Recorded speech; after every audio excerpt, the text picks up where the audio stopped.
So hello friends, welcome to my YouTube channel.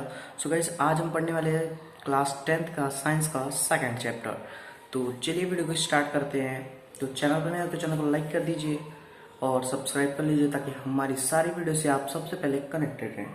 तो चलिए video को स्टार्ट करते हैं। तो सबसे पहला टॉपिक है हमारा अम्ल। ठीक है मेरे भाई, अम्ल होता क्या है? देखो, ये अम्ल है वे पदार्थ जिनका स्वाद खट्टा होता है तथा जो नीले लिटमस पेपर को लाल कर देते हैं। ठीक है, वे पदार्थ जिनका स्वाद खट्टा होता है तथा वो नीले लिटमस पेपर को लाल कर देते हैं। ठीक है, ठीक है।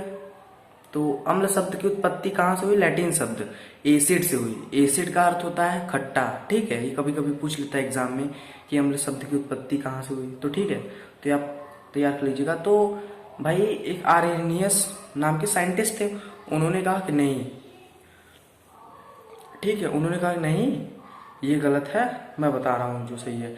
तो उन्होंने कहा कि वे पदार्थ जो जली विलयन में वियोजित मतलब घुलकर, वे पदार्थ जो जली विलयन में घुलकर H धन आयन देते हैं तथा हाइड्रोजन धन आयन के अतिरिक्त कोई भी आयन नहीं देते हैं, वे क्या कहलाते हैं? अम्ल कहलाते हैं। तो ठीक है, तो एग्जाम में यही वाला लिखिएगा कि भैया आर्हेनियस सिद्धांत वाला। ठीक है, ये बहुत ही ज्यादा इंपॉर्टेंट है, हर साल पूछता है पेपर में। ठीक है, अब भैया अम्ल को दो प्रकार थे, अम्ल को दो भागों में बांटा गया, उनके दो प्रकार हुए। तो सबसे पहला प्रकार था प्रबल अम्ल। ठीक है, तो प्रबल अम्ल क्या है ये पढ़ लेते हैं कि भैया प्रबल अम्ल वो है, प्रबल अम्ल जिसे स्ट्रॉन्ग मजबूत अम्ल कहा जाता है। वे अम्ल जो जल में पूर्णतः आयनित या वियोजित होते हैं, पूर्णतः घुल जाते हैं तथा प्रबल क्षार कहलाते हैं। सामान्यतः किसमें पाए जाते हैं? मतलब प्रबल क्षार कहाँ पाए जाते हैं जानते हो? खनिजों से प्राप्त होने वाले अम्ल में, जो खनिजों से प्राप्त होने वाले अम्ल में प्रबल अम्ल पाए जाते हैं। ठीक है, उदाहरण के तौर पर H2SO4, HCl, HNO3। ठीक है, तो चलिए अब दुर्बल क्षार पढ़ते हैं। सो भाई, अब आ गया दुर्बल क्षार पे। अब दुर्बल क्षार पढ़ेंगे कि दुर्बल क्षार होता क्या है। ठीक है, दुर्बल क्षार क्या होता है? दुर्बल क्षार किसी कहते किसे है। ठीक है, तो कहा गया है कि वे अम्ल जो जल में पूर्णतः आयनित नहीं होते, मतलब पूर्णतः पूरी रूप से नहीं घुलते हैं, वह दुर्बल अम्ल कहलाते हैं। ठीक है, तो उदाहरण क्या है कि HCN है। ठीक है, CH3COOH है। ठीक है, HCOOH है। ठीक है, ऐसे सारे बहुत से अम्ल हैं। ठीक है, अब भैया आते हैं कि अम्लों के भौतिक गुण। तो भाई अम्लों के भौतिक गुण, पहला तो क्या है कि अम्ल में, ठीक है, पहला क्या है कि अम्ल के स्वाद खट्टे होते हैं। ठीक है भाई, अम्ल स्वाद में खट्टे होते हैं तथा जल में विलय मतलब घुलने वाला लायक होते हैं। ठीक है, पहला हो गया। दूसरा पढ़ते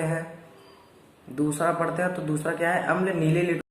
सो भाई, अब आ चुके हैं नेक्स्ट टॉपिक पे, अम्लों के भौतिक गुण। ठीक है, तो अम्लों के भौतिक गुण क्या है? सबसे पहला है कि अम्ल स्वाद में खट्टे होते हैं और वो जल में विलेय मतलब घुल जाते हैं। दूसरा पॉइंट क्या है कि अम्ल नीले लिटमस पेपर को लाल कर देते हैं। दूसरा पॉइंट हो गया। चलिए, तीसरा पॉइंट क्या है कि अम्लों की प्रकृति संक्षारक होती है। मतलब जिस लोहा होता है, अगर उसमें अम्ल लगा दीजिए 1 महीने के लिए तो देखिए उसमें जंग लग जाता है, मतलब वो जंग लगकर संक्षारित होने लगता है। ठीक है, पाउडर के रूप में आने लगता है।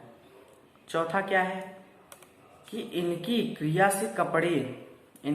से कपड़े, लकड़ी, कागज, त्वचा आदि नष्ट हो जाते हैं। ठीक है, यहाँ तक आप लोग, आई होप आप लोग को यहाँ तक समझ में आया होगा।